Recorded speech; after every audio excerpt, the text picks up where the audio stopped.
Endið tímabilið með stæl?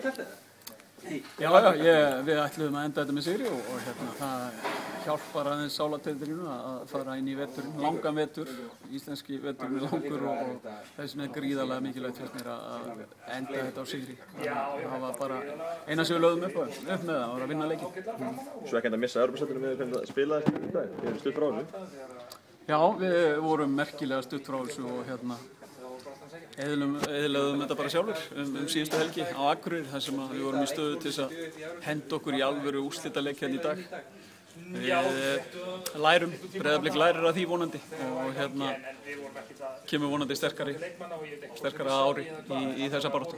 Hvað valdur verið það sem var að virka í dag sem hefur kannski ekki verið að ganga upp í þessu mark?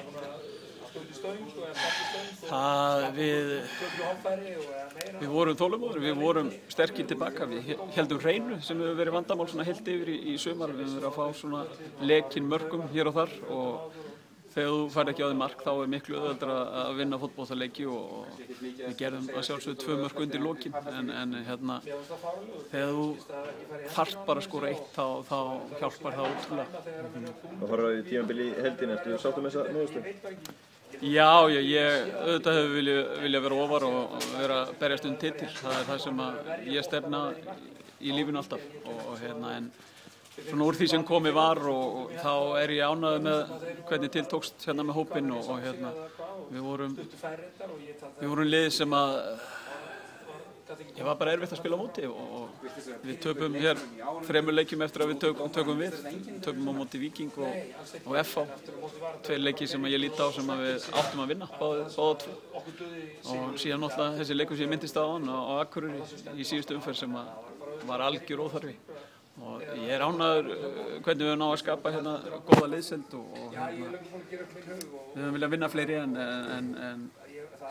töpum ekki mörgum. Komu 3 ungir strákar inn á hverju dag sem settu mark út á leikinn. Telur ekki framtíð sem Björt hjá Breiðablik? Jú, ég meina það hefur bara verið venja hjá Breiðablik undanfarin ár og tug allavega að það koma hér sterkir strákar upp og ef þeir eru ekki farin í atvinnu þegar 2 af þessum strákum eru að koma heim og byrja aftur og við tökum fagnandi á móti þeim og vonandi að þeir eftir að vera hér hjá okkur í Breiðablik ókomna tíð og styrkja liðið. Þú halda áfram sem þjálfari liðsins? Ekki grænan grunn, er eiginlega bara svarið við þeirri spurningu og það kemur allt saman í ljós bara á allra næstu. Hefur þú sjálfur áhuga á því að halda áfram?